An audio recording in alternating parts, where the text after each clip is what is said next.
você tentou a castidade. Você tentou não cometer adultério, tentou não fazer a fornicação, tentou não se masturbar, tentou não ver pornografia. Mas você nunca tentou a pureza. A pureza verdadeira. A pureza radical. Né? E eu digo isso porque as pessoas ficam negociando quando se trata de questões de castidade. Ou seja, a pessoa ela não quer cometer o pecado grave, ela não quer cometer o pecado de ver uma pornografia, ou uma indecência, ou ter um pensamento impuro, mas ela quer ficar circulando ao redor de coisas imprudentes que não são o pecado da impureza, são certamente, provavelmente o pecado da imprudência, mas circulando ao redor de coisas imprudentes, como se dissesse assim, tudo bem, eu não quero pecar, mas até aqui eu posso ir. Né? Aqui ainda não é pecado. Mas no fundo, são coisas que a pessoa teria vergonha daquilo. Ou seja, um casado, uma casada, uma mulher casada, um homem casado, teria vergonha que o seu cônjuge visse aquele pensamento, que não é propriamente impuro, mas causaria uma tristeza no coração do outro. Não gostaria que o seu cônjuge, sua esposa, seu esposo, visse a cena de você contemplar aquela fotografia, que não é uma fotografia indecente. A pessoa não está nua, etc e tal, mas você, o seu olhar sobre aquela pessoa devidamente vestida, o seu olhar é indecente. Sem fantasias sexuais, nada disso, mas existe uma forma diferente de olhar para as pessoas. Não é? E então é aqui que vem a realidade da pureza. Ou seja, no fundo, a pureza que eu estou falando aqui é a virtude da castidade vivida profundamente no coração. Só que eu estou usando a palavra pureza, não é? Porque talvez ela transmita melhor o que eu quero dizer. Nosso Senhor Jesus Cristo diz nas bem-aventuranças: bem-aventurados os puros de coração, porque verão a Deus. O texto original grego diz: Makarioi hoi katharoi tekardia. Felizes os puros, a palavra kataros em grego aqui, o significado é, na realidade, aquilo que não é misturado. Né? Como se diz em italiano, tutto d'un pezzo, é um pedaço só. Não é um negócio misto, não está misturado. No coração. Hotiautoi tonteon opsontai. Porque estes verão a Deus. Então, essa pureza de coração que leva a ver Deus no céu, é essa coisa que tem um pouco me fascinado, um pouco nas minhas meditações, tem me alimentado, tem me chamado, porque eu vejo muito assim que é isso que está faltando para as pessoas. As pessoas não querem cometer pecados mortais contra a castidade, mas as pessoas ficam negociando. E isso, sobretudo, com relação à nossa cultura brasileira. Deixa eu dizer para vocês, eu faço parte dessa cultura. Não estou dizendo isso com moralismo. E aqui que vem a coisa. Não é uma questão de moralismo, gente. O que eu vou dizer aqui é uma questão de amor, tá? esse programa a respeito da pureza é um programa a respeito do amor. Não fique pensando assim, lá vem Padre Paulo Ricardo com seus moralismos, querendo castrar as pessoas, reprimi-las e fazer com que as pessoas fiquem obsessivas. Não. O amor não neurotiza ninguém. O amor faz homens e mulheres livres. E é por isso que eu quero falar da pureza. Vejam, a nossa cultura brasileira, miseravelmente, eu estou falando de nós, não estou me excluindo. A nossa cultura brasileira é uma cultura, comparada com dos outros países, claro que o mundo se brasilinizou a passos largos, né? Coisas que a gente antigamente não via no mundo, só via no Brasil, agora está no mundo inteiro. O mundo se brasilizou.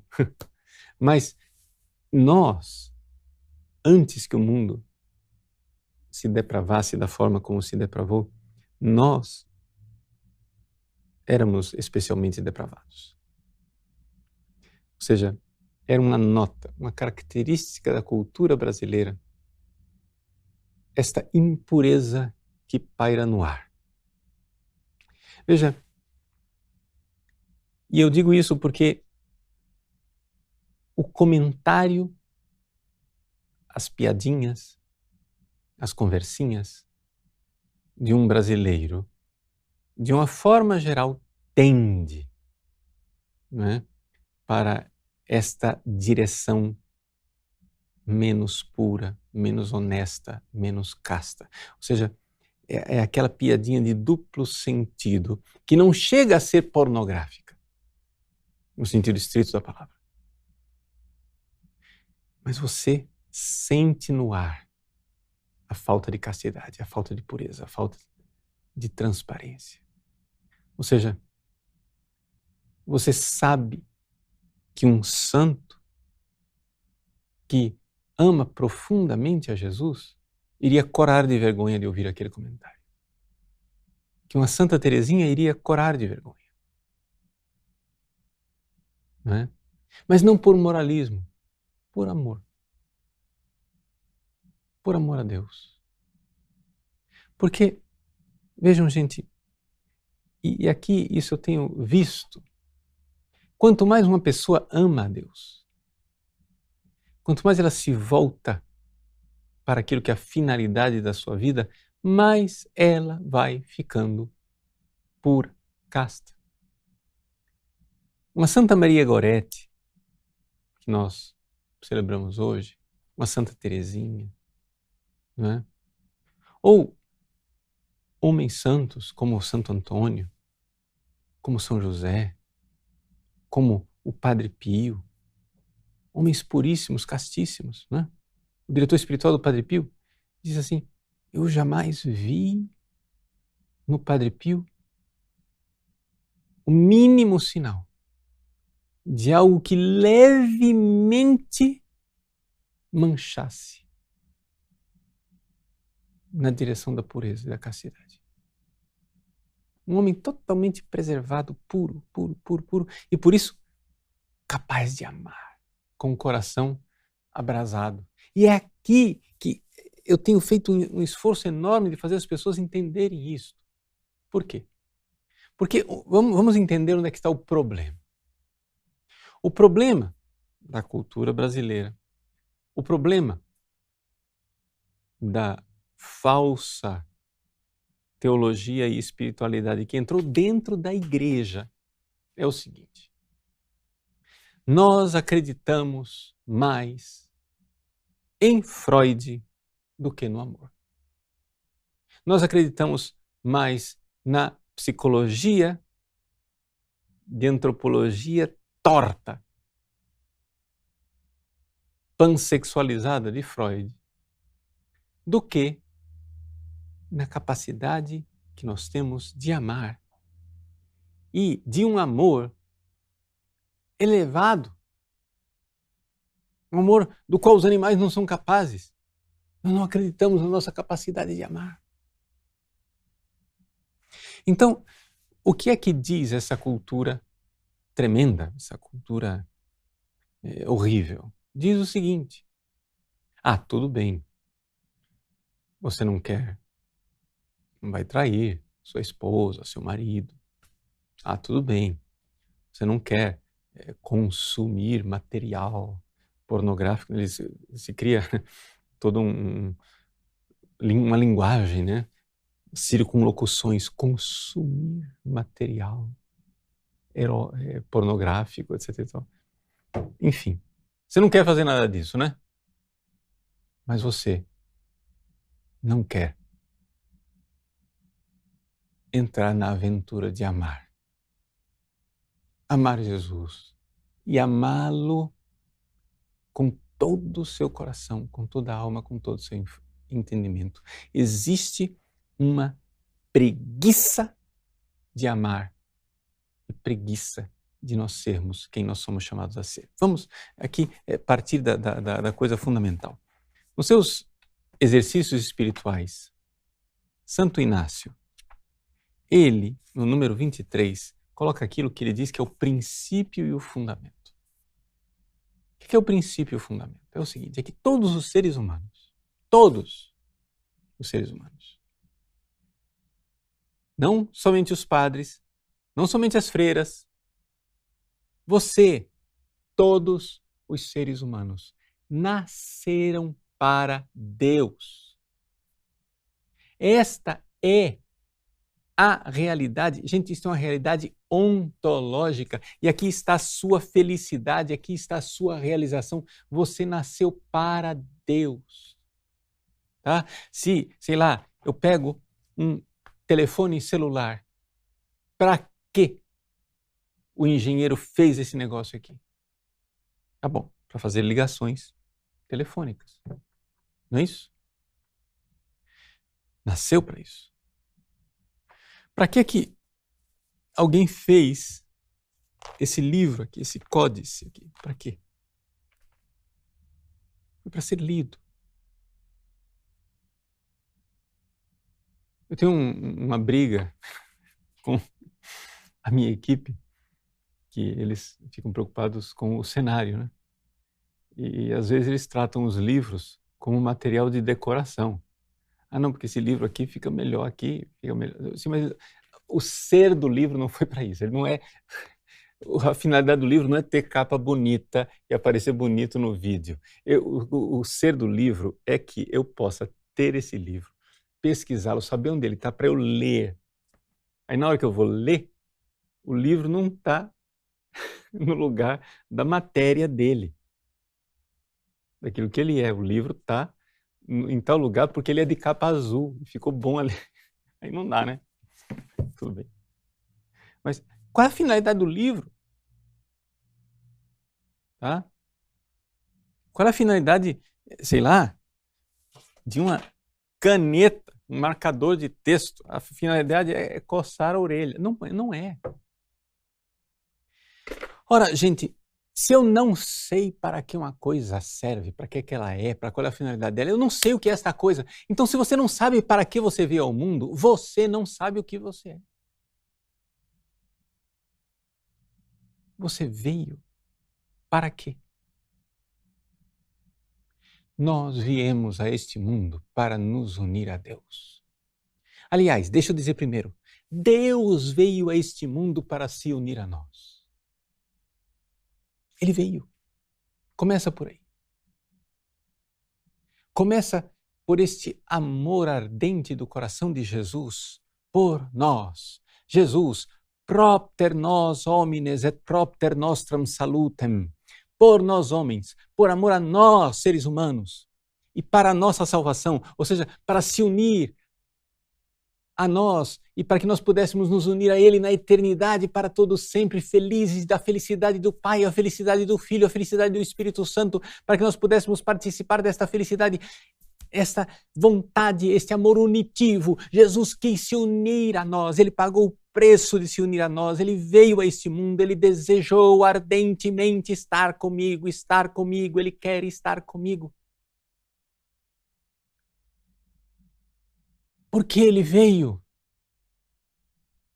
por mim. E por que eu estou aqui? por Ele.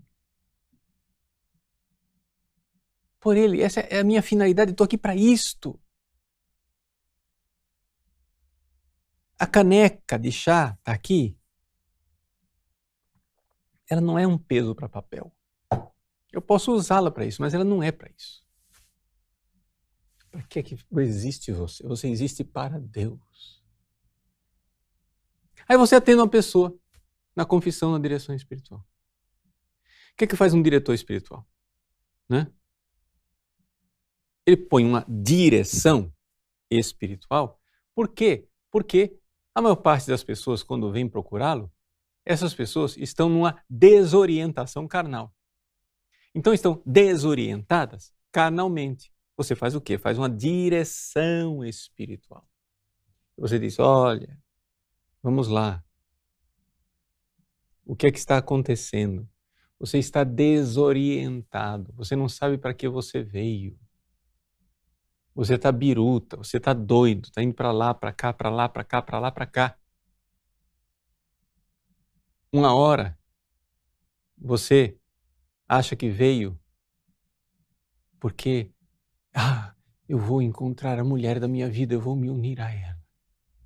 Outra hora, aquela mulher da sua vida já não é mais suficiente, aí você diz, não, mas eu tenho que também, e como é que eu vou ser feliz se eu não tiver uma pessoa? Veja, existe essa crença difusa,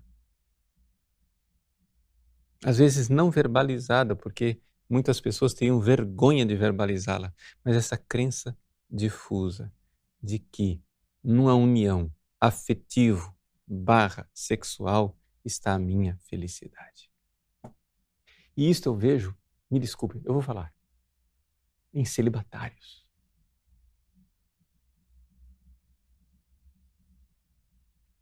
Eu vejo em alguns celibatários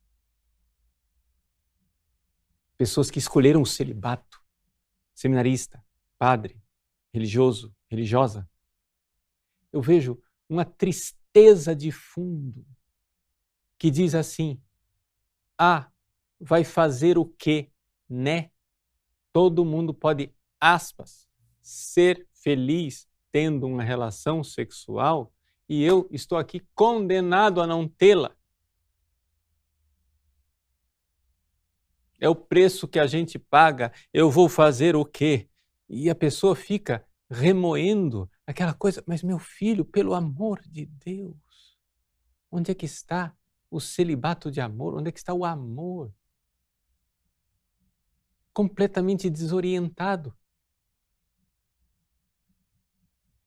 Seminarista, uma hora, o que é que ele quer? Ele quer usar batina preta. Outra hora, ele quer estar com os amigos na night. Uma hora, ele quer ser de Jesus, porque, não, tem que rezar, etc e tal. Mas as pessoas só conseguem produzir moralismos. Moralismo quer dizer o seguinte, eu tenho que cumprir essas regras canônicas, eu não posso pecar, então eu estou aqui, está impedindo. Quer dizer, a sua natureza, na cabeça dessas pessoas, onde é que está o problema? A natureza delas, eu vim para ter prazer sexual e me realizar sexualmente, mas o moralismo da Igreja Católica, as regras canônicas, o celibato eclesiástico, ou a mentalidade medieval e julgadora da igreja me impede de ser feliz e eu sou obedientezinho, vou ficar aqui quieto. E fica aquela tensão interior, aquela tristeza, onde a pessoa está aqui com Deus, mas olhando pela janela e vendo o mundo lá fora e dizendo, nossa, eles é que são felizes. Não, meu irmão. Não. A minha felicidade, a sua felicidade, você veio para Deus. Você veio para se unir a Ele. Você veio para, no céu, vê-lo face a face. Bem-aventurados os puros de coração, porque verão a Deus. Então, quando nós vemos, já aqui na Terra, com o nosso entendimento, com a virtude da fé, nós vemos com que amor nós fomos amados, com que amor Ele se entregou por mim, Ele veio por nós, Ele veio por mim. Eu estou aqui por Ele e eu quero me unir a Cristo. Gente, Jesus me amou e se entregou por mim totalmente. São Cipriano de Cartago, né? Aquela frase que está no nosso site, que o pessoal às vezes não sabe o que quer dizer, Christo nil preponere, nada colocar antes do amor que eu tenho por Cristo, nada antepor a Cristo. Essa frase de São Cipriano de Cartago, ele diz assim, eu não posso colocar nada acima de Cristo, eu não posso colocar nada antes de Cristo, eu tenho que preferir Cristo a todo o resto. Sabe por quê? Porque Ele preferiu a mim. Ele preferiu a mim. Ele preferiu me salvar do que salvar a própria vida. Ele preferiu pensar na minha salvação o tempo todo, desde o ventre de Maria, no primeiro segundo de existência, Jesus já, de existência, assim, a pessoa divina existe eternamente. Estou dizendo, desde o momento da concepção da sua natureza humana, corpo e alma, no ventre de Maria, a alma humana de Cristo. Ela pensa em mim, ela me ama, ela veio somente para mim. Deixa eu usar, a palavra é ruim, mas só para você entender, a minha salvação e o meu bem é a obsessão de Cristo. Jesus a palavra obsessão é horrível, mas é só para transmitir, retoricamente. Jesus era verdadeiramente obcecado por mim. Obcecado quer dizer o seguinte, a pessoa é cega, ela não vê mais nada. Jesus não via mais nada a não ser a nossa salvação. Sabe por quê? Porque a alma humana de Cristo, vendo o quanto Deus a amou, descobriu lá em Deus que Deus queria me salvar. Então, eis que vem o Senhor para fazer a vossa vontade. E esse é o desejo, o meu alimento é fazer a vontade do meu Pai. Esse é o meu alimento. Jesus comia, dormia, pensava fazer a vontade do Pai, me salvar, me amar, ser por mim.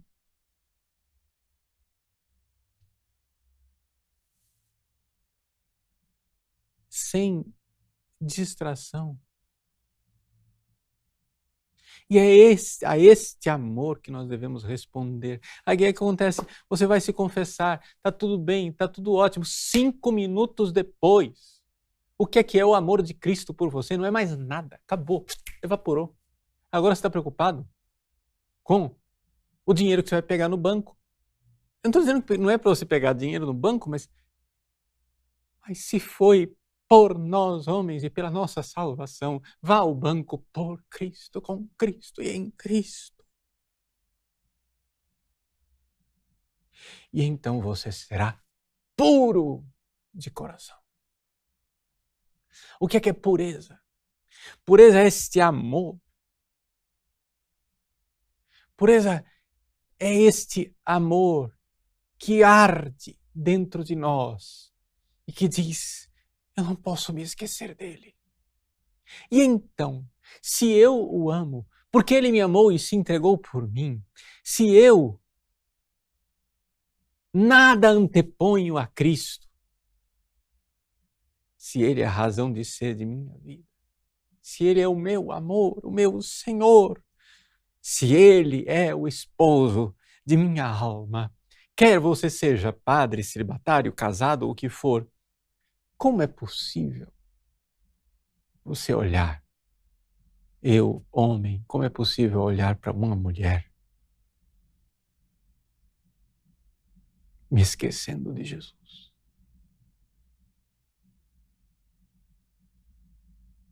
E então, Se eu olhar para uma mulher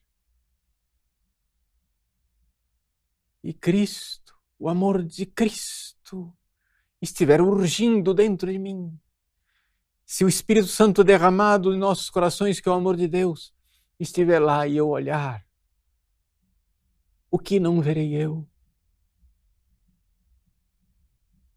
Senão uma mulher com o olhar que o próprio Cristo tem. Essa é a pureza. A pureza ela não é uma castração, é uma liberdade. Por quê? Porque esse pobre miserável impuro, que a todo momento, que não consegue dizer duas frases, que não esteja resvalando numa impureza, que num segundo sentido, numa conversinha fiada, numa maliciazinha safada. Esta pobre criatura está esquecida de Cristo. E este esquecimento é escravidão, porque se você não serve a Ele e o ama apaixonadamente, você se torna escravo das criaturas, e as criaturas são muito más senhoras, patroas, donas de escravo. Elas escravizam mesmo. Aquilo é mortífero. Por quê? Porque elas não são a fonte do meu ser. Os profetas nos dizem: abandonastes a mim, fonte de água viva, para cavar cisternas rachadas. Cisterna rachada porque não chove, e quando chove, não retém a água. A água vai embora, é rachada. Nós abandonamos a fonte de água viva, mas como é possível amar verdadeiramente e não ser profundamente puro e profundamente casto? É isso que as pessoas não enxergam. É isso que a gente vê constantemente nas confissões, constantemente quando a gente atende as pessoas. Mas meu filho, minha filha, pelo amor de Deus. Mas padre, eu não aguento, eu quero ser feliz, eu estou frustrado, não sei o que, etc e tal. Mas que cegueira. Mas que ilusão. Mas que tolice. Quantas vezes você já voltou? Me desculpe, a palavra está na Bíblia. Como a porca que volta para a lama, como um cachorro que volta para o seu vômito. Quantas vezes você já voltou para esses excrementos, buscando a felicidade e saiu de lá mais vazio, mais triste, mais deprimido, mais sem sentido, mais sem satisfação, e você continua nessa ilusão? Mas como é possível?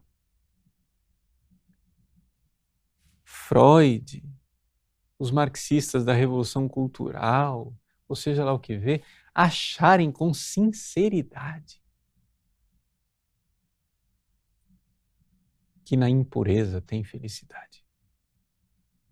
E o que é pior, nós introjetarmos como cultura nossa, como parte de mim, como minha mentalidade, que a impureza é sadia. Por quê? Porque esta coisa de ficar procurando a pureza o tempo todo é uma neurose repressora. A pessoa fica reprimida, trancafiada e infeliz. Bom, eu não estou negando que existam pessoas assim. De fato, tem pessoas neuróticas, tem pessoas que tratam a pureza e o pecado sexual como uma doença, uma neurose. Não, não posso, não, eu quero ser puro, não. Mas são pessoas centradas em si mesmas. Quem vive esse tipo de, aspas,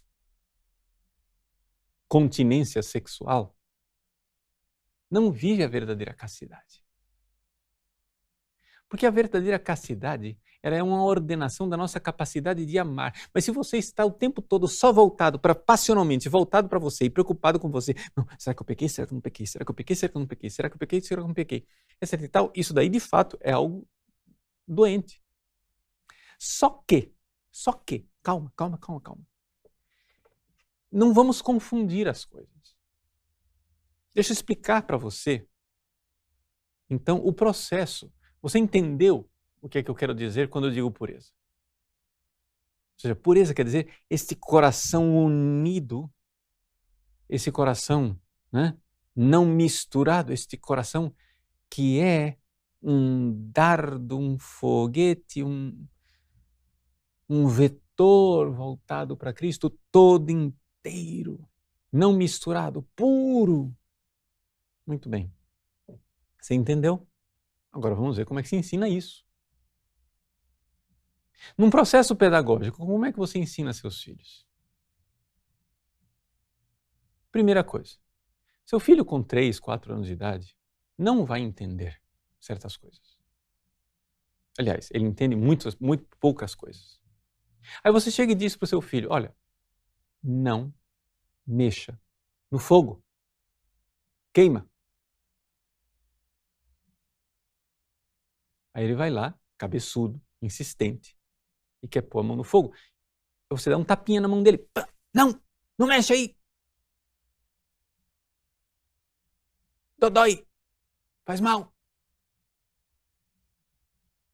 Aí o seu filho quer mexer no caco de vidro.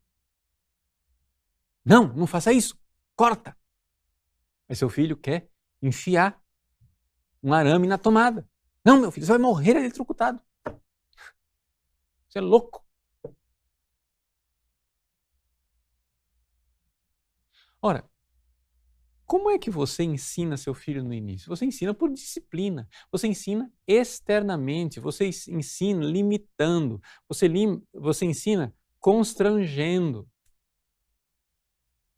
Tem que causar constrangimento. Porque a criança não é capaz de entender. Só acontece o seguinte, dentro do processo formativo e educacional, você espera um belo dia que essa criança, que com 3, 4 anos de idade não entendia bulhufas, que com 10 anos de idade ela já tenha juízo e entenda por que não pode mexer com fogo. Entenda por que não deve ficar brincando com um caco de vidro. Esse é o sucesso do processo educacional formativo, quando a pessoa viu aquilo que antes você só podia apontar.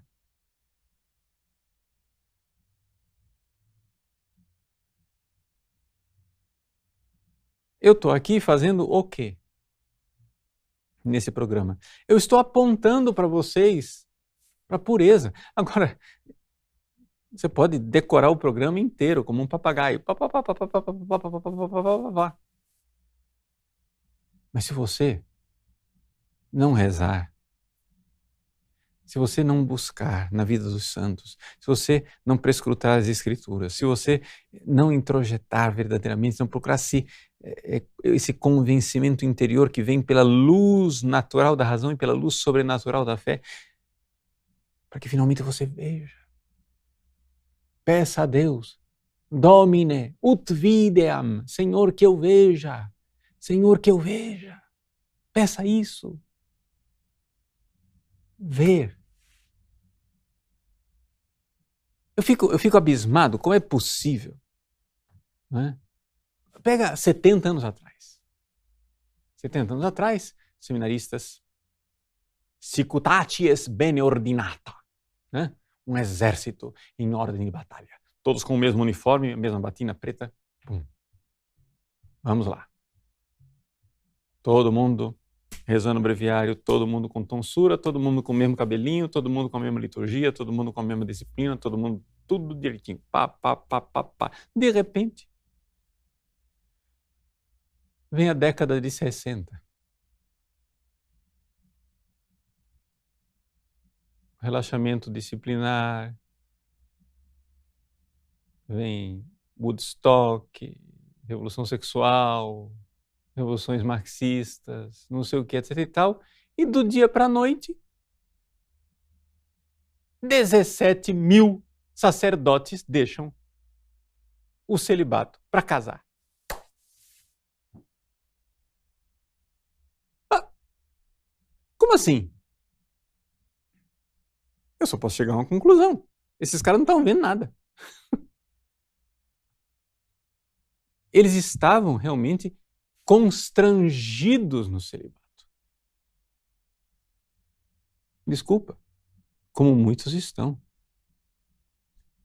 Desculpa mais ainda. Alguns muito pouco constrangidos, porque não vivendo. Estavam constrangidos no celibato.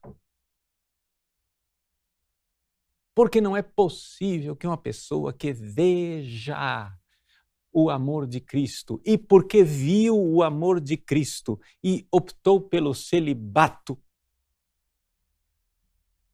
e continue vendo o amor de Cristo. Não é possível, gente. Não é possível que isso aconteça de forma maciça assim. Pode acontecer um caso que a pessoa foi um erro vocacional.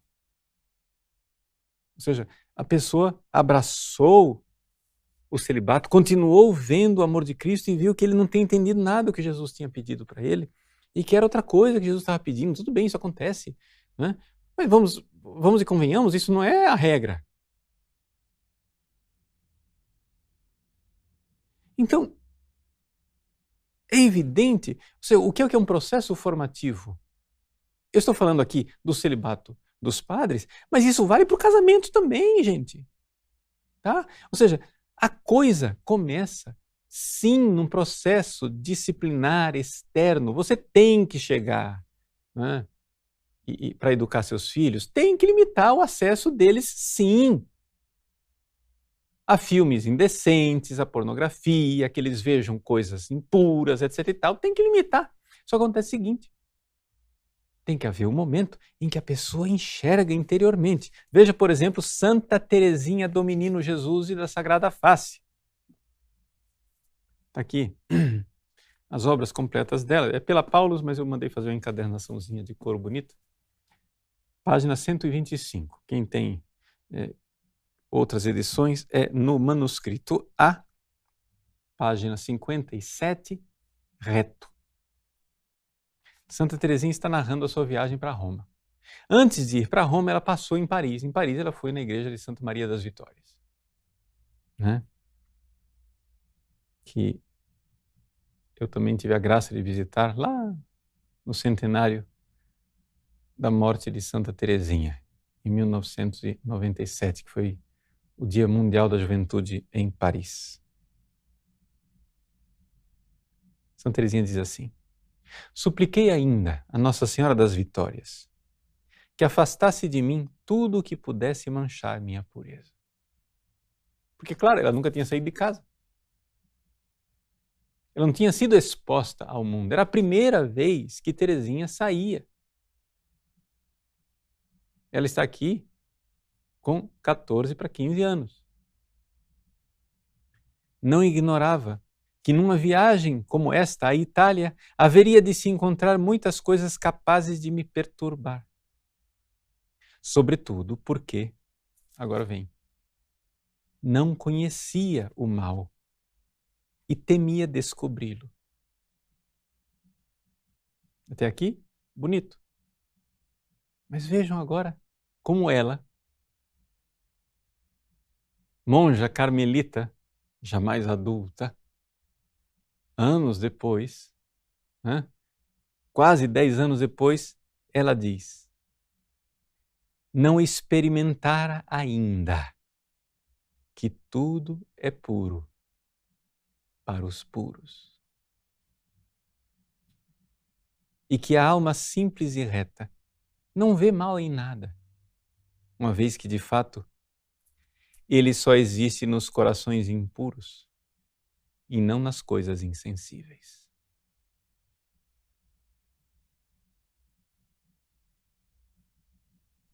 Gente, isso é uma coisa... Isso é uma verdade tão maravilhosa.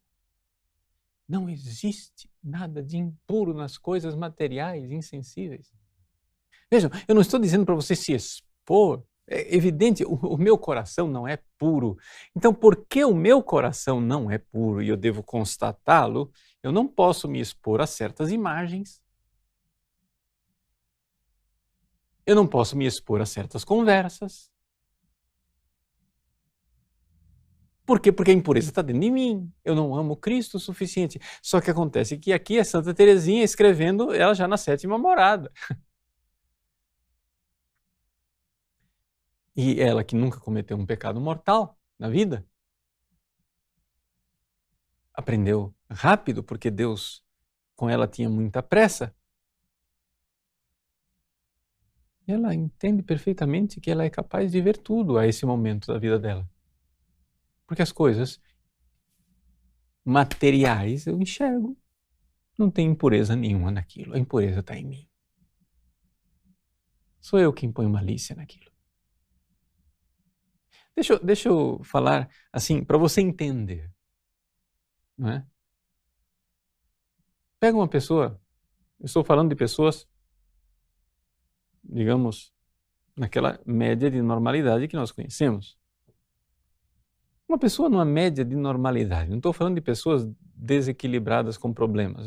Essas pessoas, não estou condenando pessoas assim, esses desordens, desequilíbrios e taras existem e fazem as pessoas sofrer. Mas estou falando de pessoas que não têm isso. Uma pessoa normal olha para um bebê sem roupa. Essa pessoa não é, assim, a maior parte das pessoas não é capaz de pensar uma indecência. Tá sem roupa. Mas é um bebê. É evidente. Não tem impureza ali. Por quê? Porque esta área do seu coração está tranquila, está pura. Você não olha, né, para seus filhos, a maior parte das pessoas, pelo menos na normalidade, não olha para os filhos, não olha para os pais, não olha para os irmãos com impureza.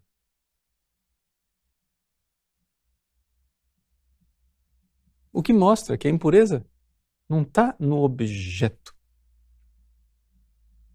visto, mas no olho de quem vê, ou seja, no coração. E Santa Teresinha diz: pedi também a São José que velasse por mim. Desde a minha infância tinha por ele uma devoção que se confundia com meu amor pela Santíssima Virgem. Todos os dias recitava a oração: ó São José, Pai e protetor das virgens. Por isso, foi sem temor que empreendi minha longa viagem. Estava bem protegida. Parecia-me impossível ter medo.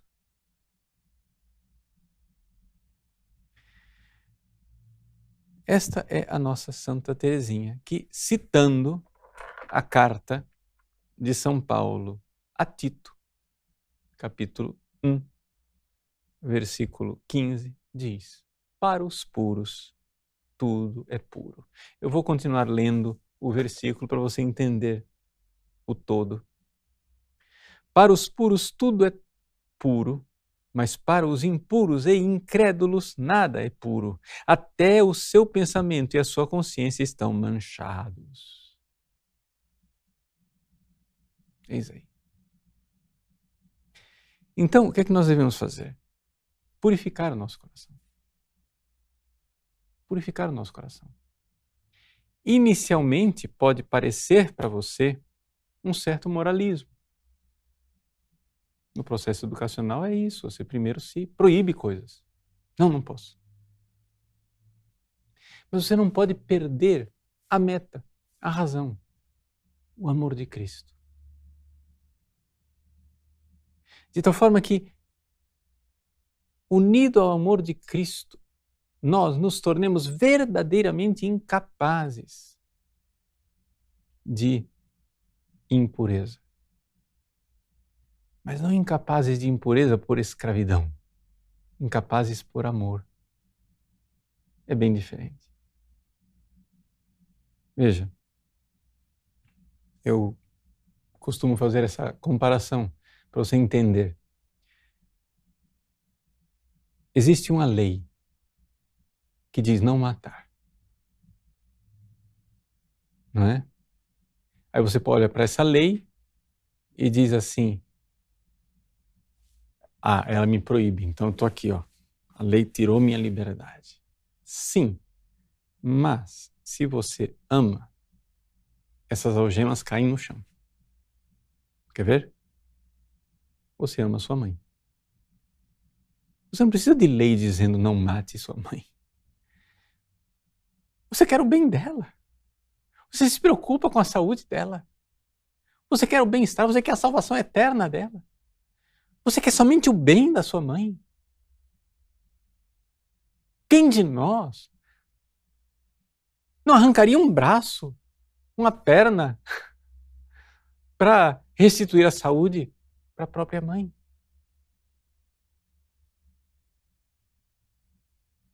Você não precisa de uma lei dizendo não matar. Você ama. Você é livre.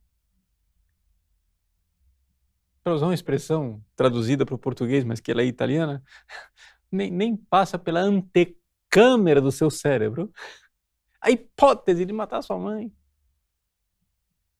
L'antecamera del cervello. Gente, não é nem hipótese. E por quê? Porque você ama e você ama é livre. Claro que tem outras pessoas a quem você não ama o suficiente e você pode ser assaltado por pensamentos de nossa, esse infeliz tinha que morrer. Aí quando você é assaltado por esse pensamento, o que é que você diz? Se a sua consciência acordou, você diz, opa, não posso, para. Isso daqui pode parecer um moralismo, mas é assim que acontece. A criança quer enfiar o dedo no fogo, enquanto ela não entende desde dentro, você tira o dedinho dela. É o que você tem que fazer. Você tem que ter disciplina. Você tem que ter regra. E é regra moral. Mas não para você ficar obcecado, né? Traumatizado, neurotizado, nada disso. É porque, no início, para andar de bicicleta, você precisa de rodinhas, às vezes. Precisa de ajuda. Mas, na verdade, você quer o quê? O que é que você quer? Você precisa entender o princípio e o fundamento. Para que é que você veio neste mundo? Você não veio nesse mundo para se satisfazer sexualmente. Entende? Pode ser que o macaquinho tenha vindo para isso. O macaco veio a este mundo porque, se ele não se reproduzir, ele não perpetua a espécie, e aí pronto, ele cumpriu a finalidade dele de perpetuar a espécie aqui nesse mundo, pronto, feliz e contente. Macaquinho feliz. Realizado. Mas nós, seres humanos, nós não viemos para isso. Nós temos uma alma imortal e nós somos feitos para Deus. E não somente nós fomos feitos para Deus, Deus veio por nós. E Ele, só pensando em fazer a vontade de Deus, que era me salvar, só querendo o meu bem, só se entregar por mim o tempo todo, Ele me antepôs a tudo. Como não antepor tudo a Ele? Perdão, antepor Ele a tudo. Jesus vem antes de tudo. E olhar tudo com o olhar dele. Impelidos por esta caridade, alcançar a pureza. Se você quiser um um estudo mais sistemático a respeito da pureza e da castidade, tem este famoso livro do padre Reginald Garrigou Lagrange, ou Frei Reginaldo, porque ele é dominicano, As 3 Idades da Vida Interior. Não é? Ele foi publicado em português em 2 tomos. No tomo número 2, né, volume número 2, na página 697, tem o capítulo 11 que fala de o preço da castidade e a sua fecundidade espiritual. Ou seja, o Frei Garrigou Lagrange fala da fecundidade espiritual, de como a gente realmente é capaz de alcançar pela pureza, pela castidade, né, uma fecundidade espiritual extraordinária. Aqui ele apresenta de forma mais sistemática, aqui eu apresentei de forma pedagógica, mais assim, popular, mas vale a pena muito aprofundar, ler, meditar, para a gente enxergar. A pureza fará de nós homens e mulheres livres. E sobretudo para nós brasileiros, isso é uma verdadeira metanoia.